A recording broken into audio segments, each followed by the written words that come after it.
over there, come on. As of about 10 minutes ago, there's been $12,393.10 donations.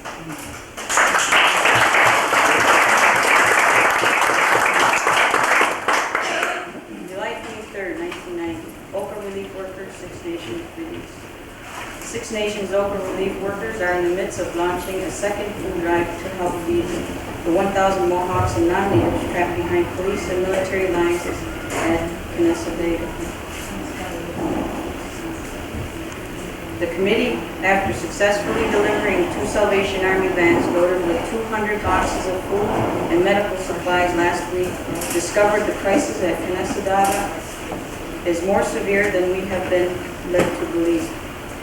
Contrary to Red Cross reports that the food supply is adequate, Van elected Chief Bill Montour, who accompanied the Six Nations donations into the territory under siege, found empty shelves lining the walls of a makeshift food bank set up at the community center. Mr. Montour said he arrived at the community center after being subjected to a rigorous search and harassment by police, was greeted by women and children, and found not a single can of beans in the place. There isn't anything to be found anywhere. He said it took men, women, and children only 15 minutes to unload the vans and start opening the boxes. When the women opened the boxes filled with baby food, they started to cry, said a tearful Mr. Montour. Some of them started feeding their babies right there on the spot. When he was in the community center turned food bank, he said the Mohawks received a telephone call from a non-native man living within the territory. He said he was married to an East Indian woman and they hadn't eaten in 3 days. The Mohawks told him to come down to the food bank after a shipment from Six Nations had just arrived. Mr. Montour said he was invited to meet at the camp kitchen and walk through the magnificent climbs to arrive there. He said he met up with Mohawk Hereditary Chief Alan McNaughton, who has been in Knesset since last week attempting to reach a peaceful resolution to the siege. Mr. Montour turned over $5,000 in cash collected by the Six Nations Oka Relief Workers from local residents, Grant County, Haldeman, Norfolk, and Hamilton residents, to Chief McNaughton to present to the Knesset Mohawks. Chief McNaughton said the money was presented during a ceremony held by the Longhouse people of Knesset and launched the Oka Relief Fund. Chief McNaughton thanked all the people of Six Nations who worked so hard to help their Mohawk brothers and sisters of Knesset. Chief McNaughton, who sits on the negotiating team, said talks had reached a stalemate, but he was hopeful of movement soon. As a result of Mr. Montour's observations, the Six Nations Oka Relief Workers are calling on the Federal Minister of Indian Affairs, Tom Sidden, and Prime Minister Brian Mulroney to appoint an independent, non-political religious organization to monitor the level of food and medical supplies available at Knesset, to ensure the people are indeed not being denied their basic human rights to food and medicine. The Six Nations shipment was held up for 5 hours after police searched every one of the 200 boxes, going as far as shaking cereal boxes to ensure there were no hidden guns and opening diapers to make sure no weapons were inside. The Oka Relief Workers are demanding that food and medical supplies be allowed to pass freely into Knesset and that the Salvation Army be called in to monitor and assess the situation for the duration of the siege and after it if necessary. The Oka Relief Workers are further demanding that Canada withdraw all military and police forces immediately before a regrettable incident happens, and that an investigation into the Red Cross's statement that supplies to Knesset are adequate. The Six Nations Oka Relief Workers are made up of a group of peace-minded individuals from across the political and religious spectrum of Six Nations, whose only purpose is to feed and care for the hungry children and their parents in Knesset. Anyone wishing for further information can contact us here. Supplies. The dining hall will be open.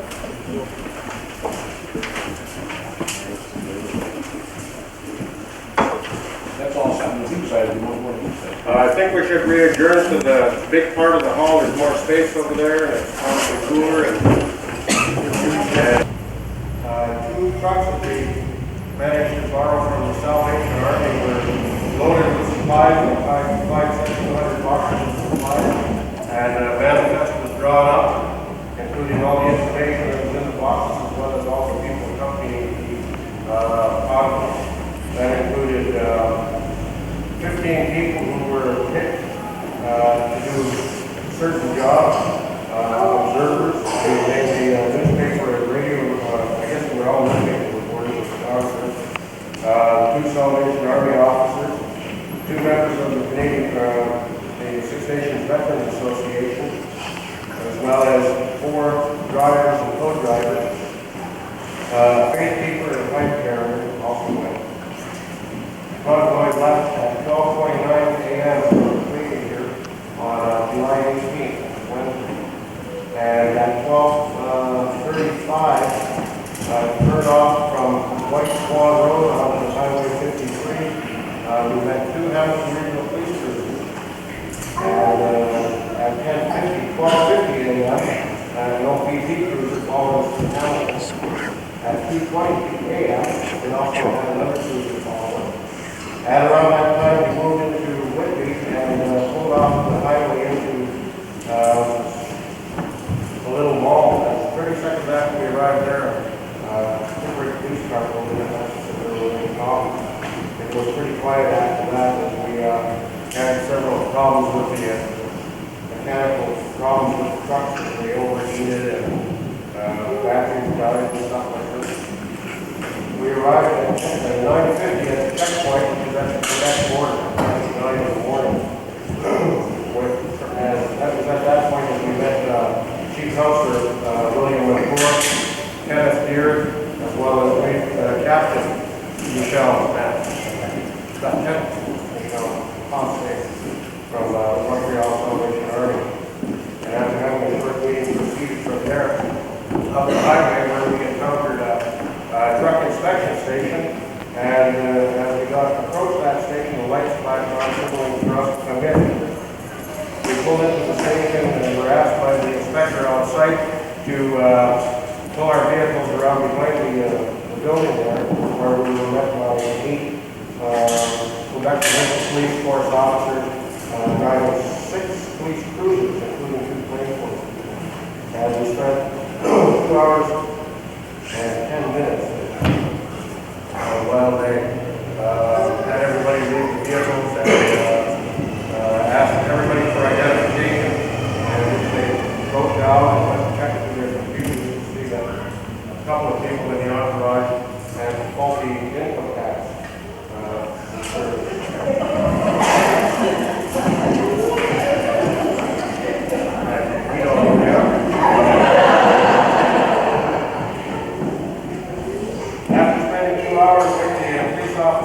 transportation inspection area.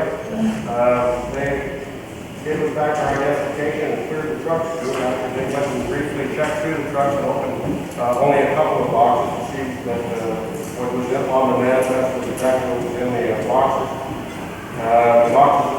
The trucks were then resealed and the keys given to the Salvation Army officers, and we proceeded from there to leave for Oka. We arrived in Oka at 2 o'clock. About an hour and 10 minute drive from the inspection station, where we encountered approximately 25 Quebec police in high-tech bicycle cruisers, maybe our sort of common group, and they were armed with shotguns. We pulled off to the side. They knew we were coming, and they signaled us directly into a side road, where they proceeded to again check the identification.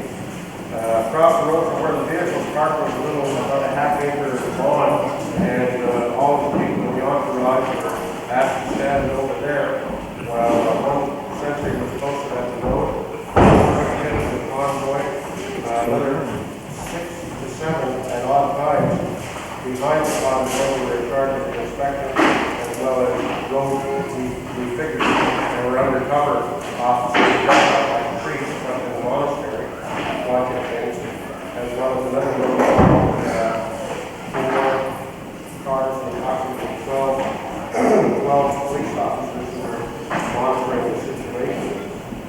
They opened every box and then checked to see that the contents listed on the manifest was in the law, as well as looking through rummage.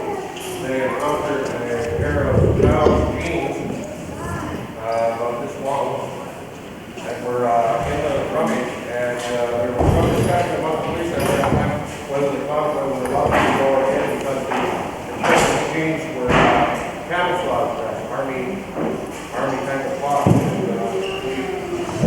remember over that at that point. But they decided that they probably wouldn't be used by any people on the front lines, so they allowed us to keep going.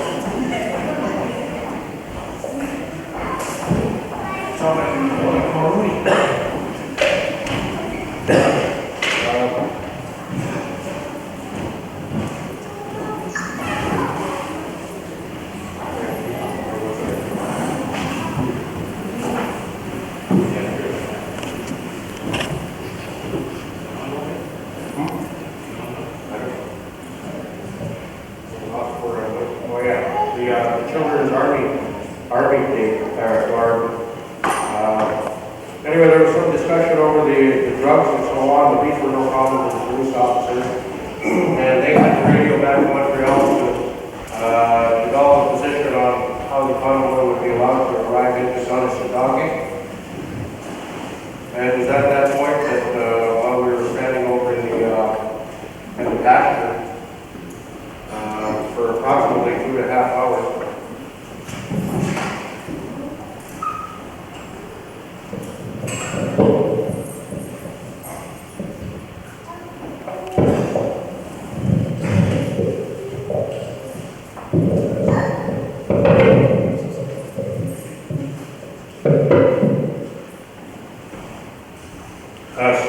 we were told after a wait of approximately 2.5 hours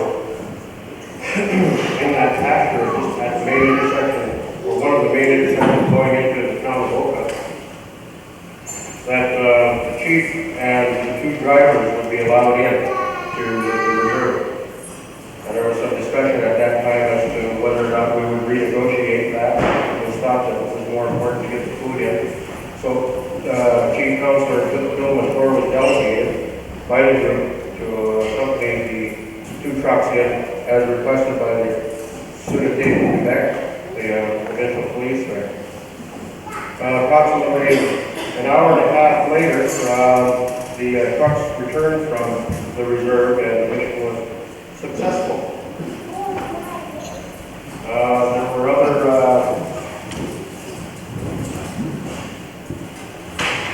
well, there was not really much else with it. The group behaved cordially towards the police as an old technical was asked of them, and we entered the reserve basically without accomplishing the secondary tasks that were assigned to the Turtle Clan people, which was moral support for the Mohawk Nation inside the reserve in the form of the Turo Wampum peace pipe, as well as directives from some of the traditional elders on the reserve. But other than being able to accomplish those tasks, the main enterprise was delivering the food and the medical supplies was accomplished. And we returned that night by 6:30 in the morning the next morning. And so here we are. I've been asked to remind everybody again that the dining hall will be open from 8 a.m. to 10 a.m. in Sweden for the delivery of donations and supplies going to Saunicidage, as well as the telephone number for information inquiries is 445-4213 and 445-4213, and the dining hall and inside will be open from 8 a.m. to 10 a.m. or 10 p.m.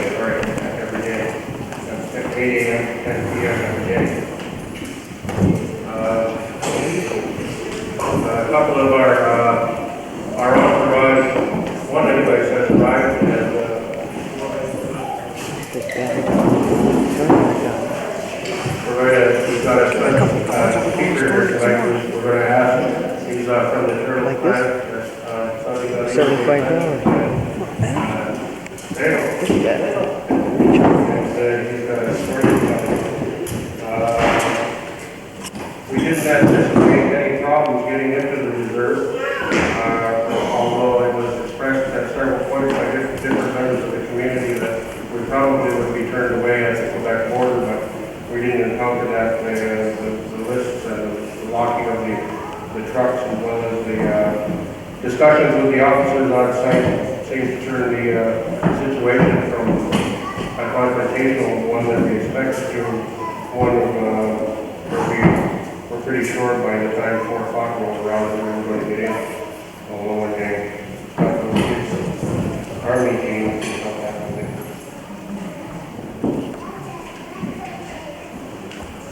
We're currently in the process, and I've got those here in discussions with different agencies about continuing the relief support for ORCA and developing transportation and communication systems to go along with that. Clive General's got more to say, and then we'll hear from Ozzy.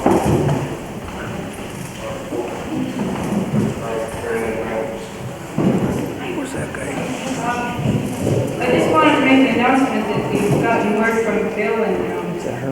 our sources at OSA as well, that the clan mothers inside have now ordered women to skip meals to save food for the children and the elders. And Claude's going to be giving me a little more of an update. But I was just thinking of the other day when Mike was, or just a minute ago, when Mike was reading off all the hundreds of police officers they said. We here, as we were working dutifully and faithfully here the other day, collecting supplies, we had to look out the door and see 2 undercover officers sitting in the car watching us. And it really, it just didn't make you feel right, you know, like here we are sitting on our own land, doing things that we feel are for our own people. We look out the door and there's an institution such as that watching us, you know. We told them they're pressed last time, they didn't listen. Hey, Clyde General has another announcement to make.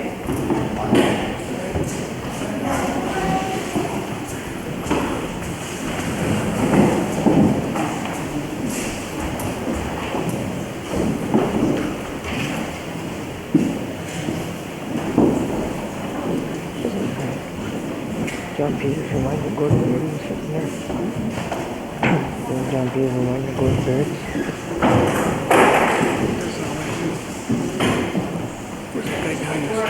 Gave a press release from phone ring. It was Van Costa, Chief Bill and Clerk.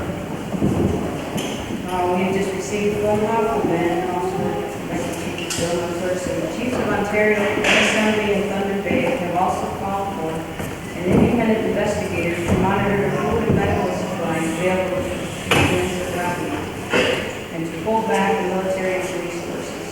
We also have the support of Six Nations Federated Chief Richard Rambo and Ted Hill, fully support the Six Nations. Just giving another note here.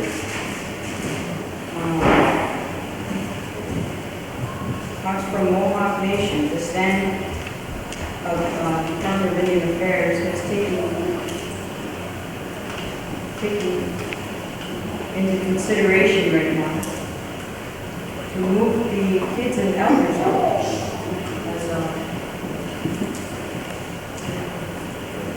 as right now. Pardon me? This is right now. That was what came down a couple days ago. That's all.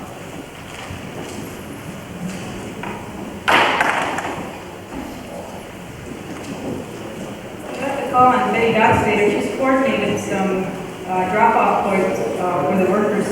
She had arranged a drop-off point in Hamilton, Toronto, Brantford, and Paris. And she's in her hard work calling places. She got good results and bad, and she just wants to talk to you for a few minutes on those.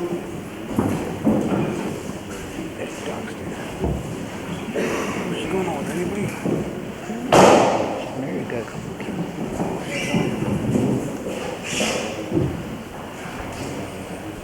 In support of the Open Mohawks, we rallied local businesses both on and off reserve to support in the way of food, One of the off-reserve businesses that we had was theirs in Caledonia. We approached theirs in Caledonia today to donate to the food drive for OCA. They're located right in Caledonia and they get a lot of native business. And the response was that it was too political of mission for them. They didn't feel like they could donate anything at that time. I think it's really important that we don't stick together as Indians and stick together all the way. And what I'm asking anyone here that usually shops in Caledonia as theirs to boycott the store and to let them know the reason why you're boycotting it in support of the Mohawks and Oka. With them saying that it was a political issue is,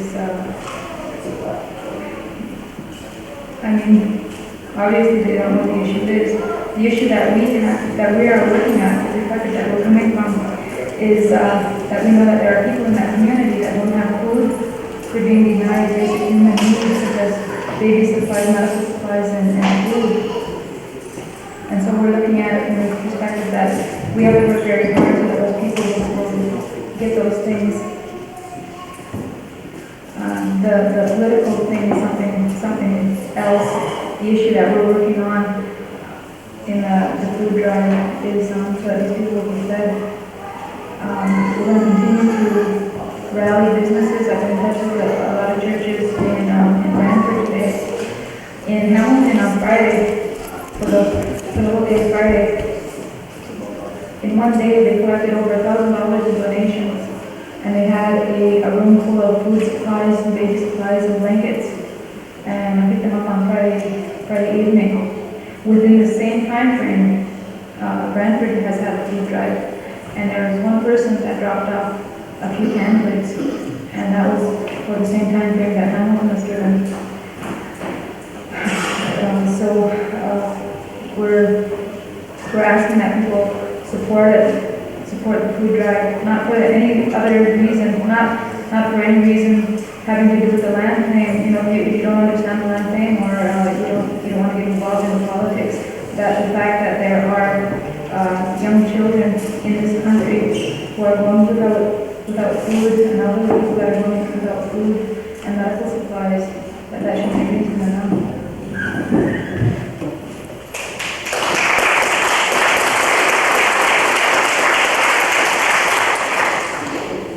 I've been given a letter here from some individuals in the audience. It's from the Wapco Island First Nations and the Council of Three Fires, and I'd just like to read it. July 20th, 1990. We, the Aboriginal people and First Nations of the Wapco Island unceded Indian Territory, act in solidarity and sympathy with the Mohawks of Nanisivaki in their struggle for their land claim and the preservation of their ancestral homeland. We are saddened by the death of Corporal Dennis LeMay, and our condolences go out to his family and loved ones. The loss of life was totally unnecessary. We wish to make it absolutely clear that we act in peaceful solidarity and do not condone the use of violence and bloodshed. We are appalled by the federal government's silence on the Kanesatake land claim issue. It is now apparent the silence has been broken with the imminent intervention of the Canadian Army to uproot, relocate, and desecrate a Mohawk burial ground, cut and destroy pine trees which are located on the proposed expansion site of the Oka Golf Course is considered a hypocritical attitude of the Canadian and Quebec governments. This proposed armed intervention causes concern to the Wappo Island First Nations as well as other First Nations because of the similar land claims throughout Canada. It is clear that the federal government land claim policy is bankrupt. It is therefore imperative that a new land claim policy that is fair and equitable be initiated forthwith. We demand that Prime Minister Brian Mulroney and the Honourable Tom Sidden act now and negotiate a peaceful settlement with the Mohawks of Kanesatake and their immediately. That came from the Wappo Island First Nation, the Council of Three Fires. As you know, with our convoy, Mike said that he told you all the individuals that went up. The reason that we had so many individuals go up was specifically to make sure that our shipment of food got through. We went through a lot of time-consuming task that we felt like, why are we doing this? But we felt it necessary, and we felt the group of individuals that represented both religious and political, all the religious and political segments on the reserve would lend credibility to our shipment, and that was the reason why it got through. One of the individuals that did go up is here tonight, and he's going to speak to you in a moment, but I just want to tell the press that he will not field questions. He's here to tell you of his experience, okay, but he will not be fielding any questions. So I think it was Ozzy Stocks, Mohawk First Time.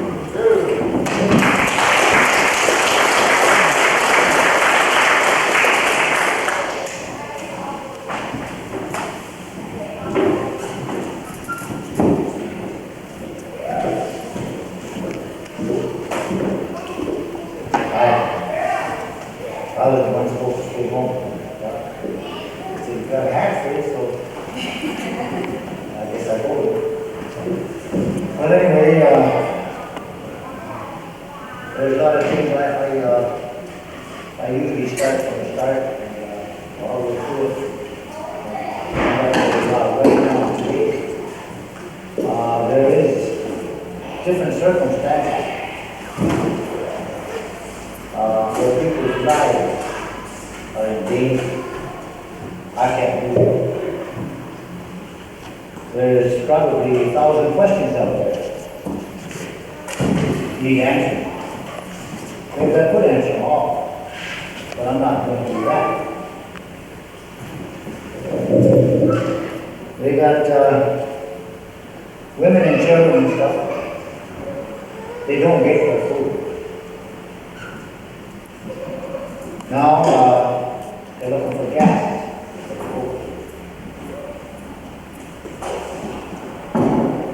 The highway's cut off now. I asked them what could I say to the people back home? And you'll get a lot of different answers what they want to do. First of all, they need help. They want their own spiritual guidance, whoever they send. Whoever they think is their spiritual guidance, that's who they want used to provide. They ask that you not believe the bullshit that you see on TV.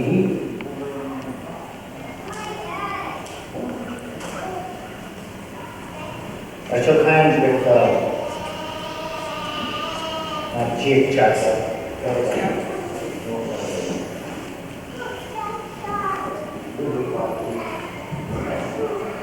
Gene Gresham, John Gresham, Shot, like a dancer. I can't remember the name. Those people were shot for a day or 2 or 3. When you take guns, you go up shooting at the women, you're scared of it.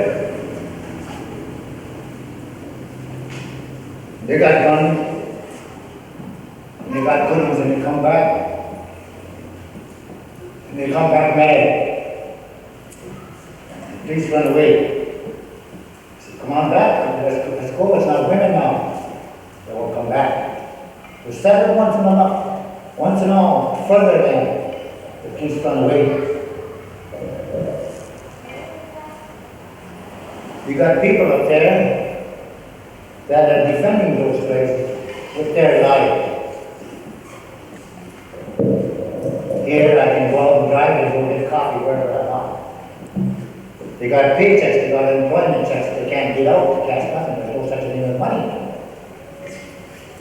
They're running out of soap, wash clothes. They kept new socks and clothes and stuff like that. I was going on an average about 3 to 4 to 5 meetings every day. Some of them we started at 5 o'clock in the morning. The last one, 2 or 3. The one fellow was driving me around, he was tired. But then the neighbor would be watching. So when I got up here from coffee, I had to wake everybody up, like a car in the morning. And then the meeting started over there with the people talking. When it took time for the lives, who's going to get shot, and who's going to do what, who's going to fight, those people jumped up. Some men, some women. Here around over here, we play games. You don't know nothing, you're down below. You're on upper hand. You're this, you're that. Those people are willing to fight. Don't matter whether he's got a fight, or whether he's got that, or fence, or whatever. They're out there to fight what's going on against them. And that's the government.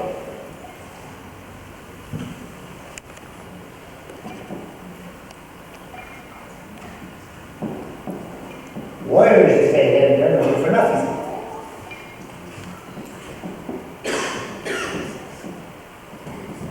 Let me tell you something. You come on my property, and there are Jews, my family, the warrior is right up here, if that's what you want to call it. I will protect what I think is mine. Those people are protecting what's theirs. Now they ask for help, and we still bicker. They got calls from the United Nations. Where's the chief? Where's the chief? They go, you need help to come and fill your seat? So powerful, so powerful. They've had the preachers right there, which is him there. You can't pick them up. No spiritual outfit. They say, must be you. They know what they want.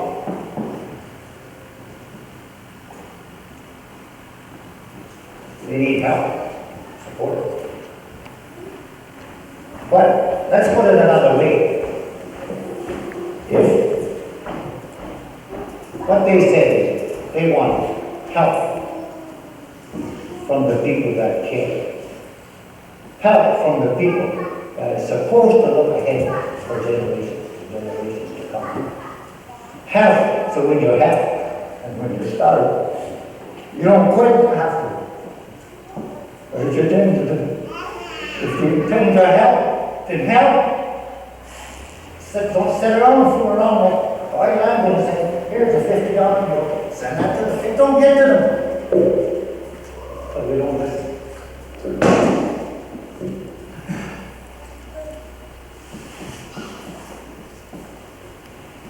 I had a real wonderful time up there. There's some wonderful people up there. Indians from all over. I was welcome all over wherever I went. Places I wasn't even supposed to be. I'm not supposed to be out there in the bunkers and so forth. I was down there having coffee. They send a message to come came flying through the field. That bunker's up, I thought over there. Oh, well, over there. When I left, everybody was up and ready to fight. He stayed there, but before he was discouraged because he heard so many different stories. You're a warrior, what are you doing? You don't even belong here. Get out of here. He gets up, down. He gets ready to leave. People say, go back. Thank you for saving the people. The warriors go back. When he's there 24 hours a day, holler what you want.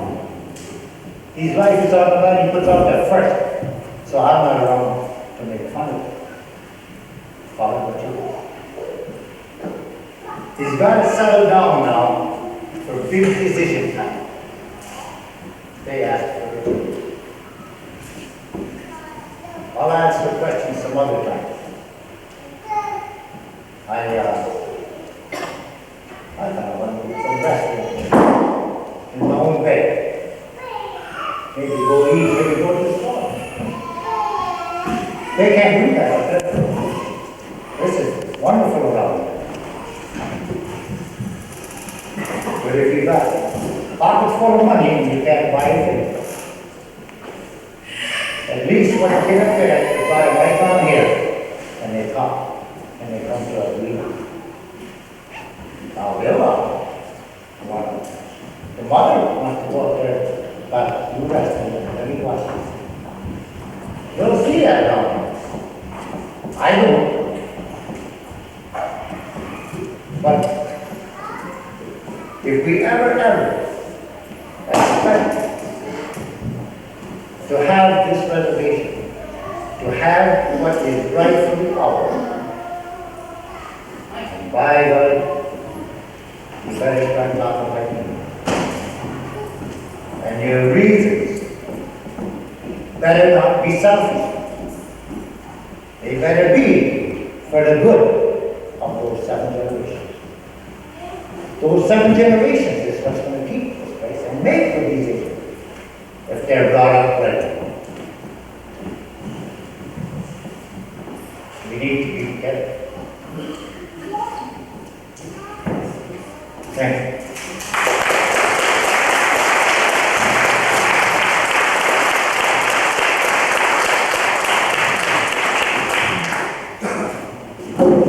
On behalf of the workers, we just want to thank you, Ozzy, for going up there, and we apologize to your wife because you were late. Next, I would like to call upon our hereditary Mohawk chief over there, Ted Squires, to say a few words for us. Ted?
Show that I agree with what you're doing, because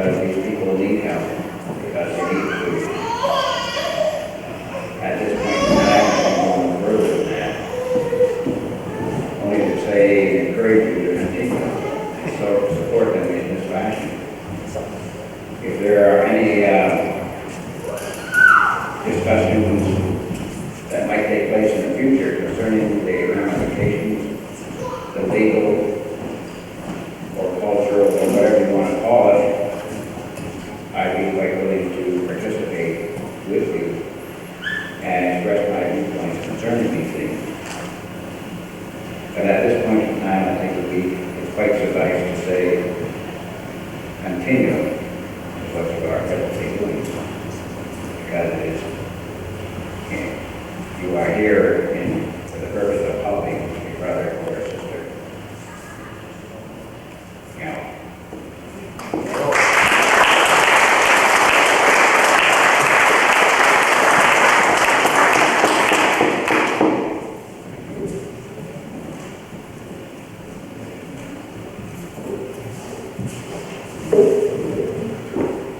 I had to find out to make sure this is his right name. I don't know if it's right or not, but we have on a dog and keep your in general. If that's your right name, please come on up and give us a few words of wisdom. All right.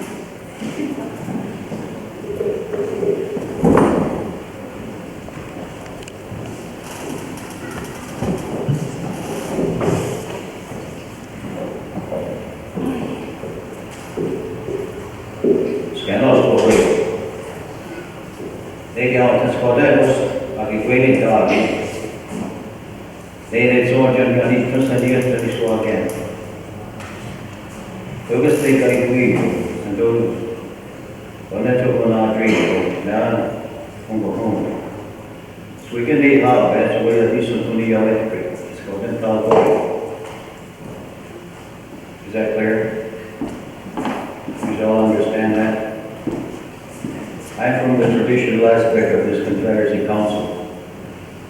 And as she said, I am one of the chiefs, one of the 50. We're not full anymore, because some have passed on.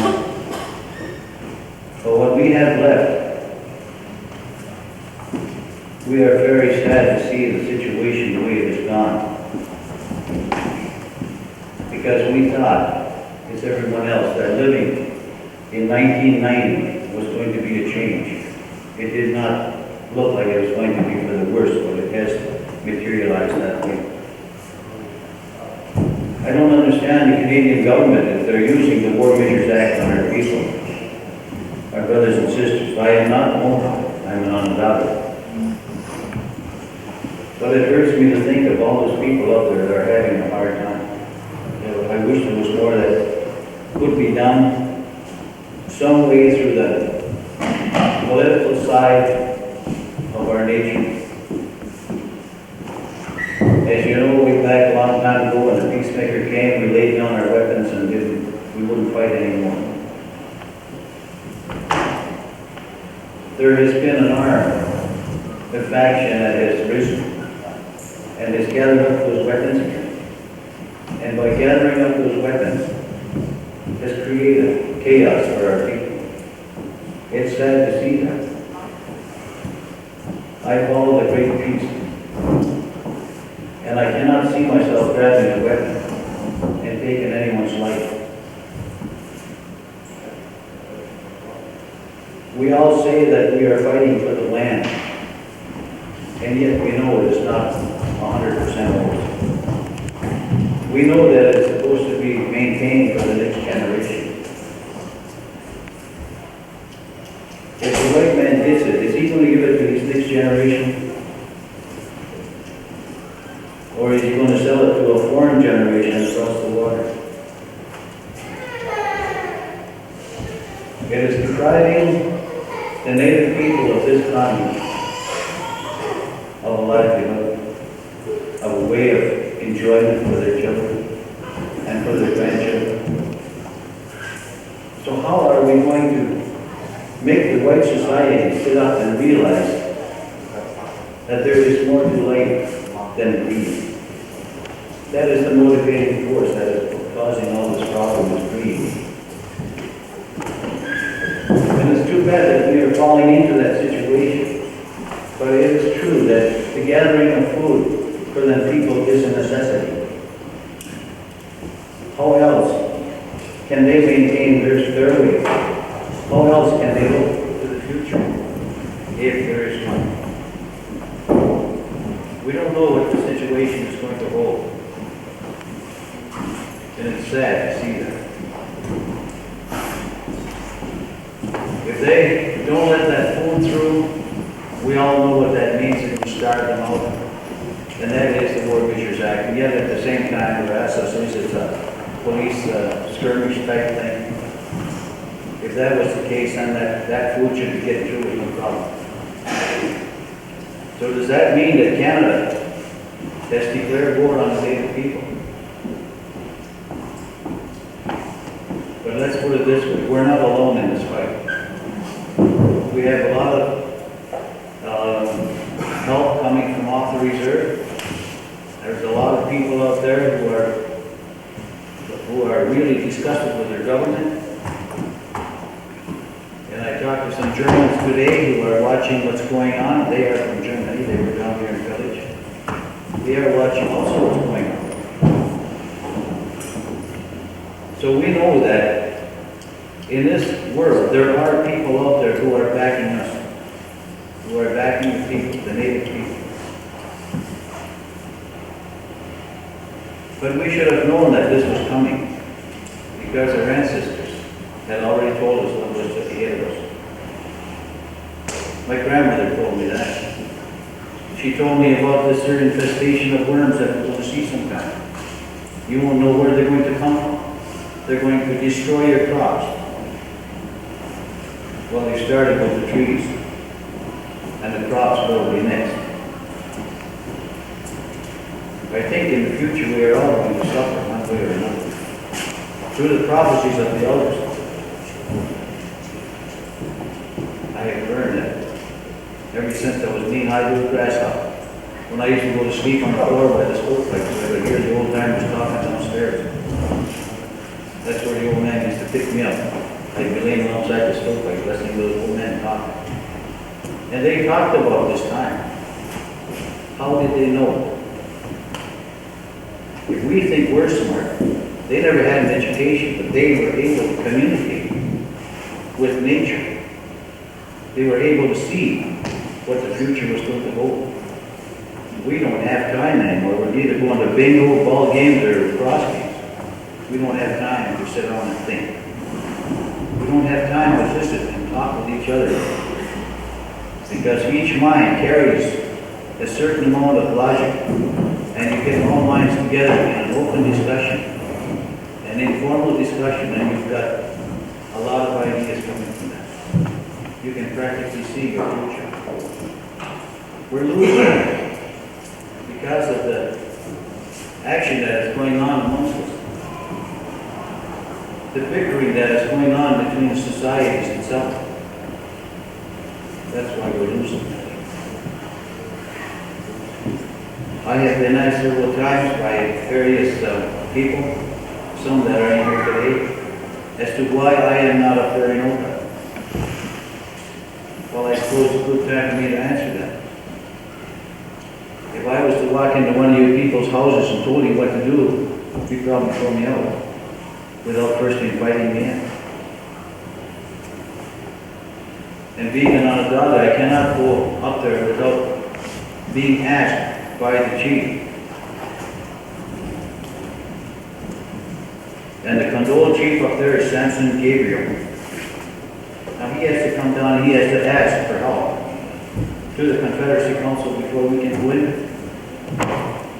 I'm pretty sure that's the way the great law says, that we can't just walk right in and do things like that. We can donate to the food drive to keep the fight going, and keep the people's spirits up. And as Ozzy said, they're looking for spiritual guidance. Sampoyadison gives that up. No human can. They have to have the faith within themselves. And if they can have that faith strong enough, they will through one mind. If you know what it's like with mind over matter, they can do that, providing they all have a good mind. If you think that can't be done, I've seen it done. I've seen kids pick up a roughly 350-pound man sitting on a wooden chair with one finger.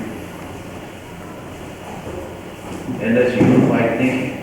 they all thought at the same time that they were going to when they kicked this man right up and held him out like they did. Believe me, I was shocked when I seen that. And I think Mr. Peters knows about that mind over matter thing. I seen a little woman put his arm down, he couldn't hold it up, when everybody thought the same. They sapped his strength. And that can be done. So that's using the good mind, purity. So I hope that in the future, things will work out best for the native people of Canada. I have a couple of, I have a filing cabinet which is almost full of clippings of injustices from the East Coast to the West. There is a time coming when here too, we will run through a similarity to what's going on up there. I don't think it can bypass this reserve also. If it does, I'm going to be surprised. I hate to see that coming because I've got children up there too.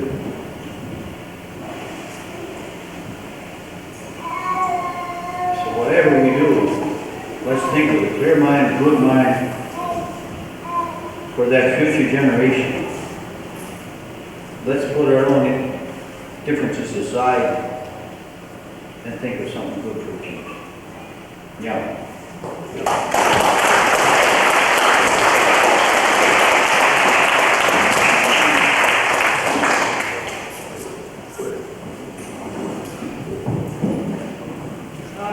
Mohan, Chief Richard Merrick is here somewhere. You join us, Richard?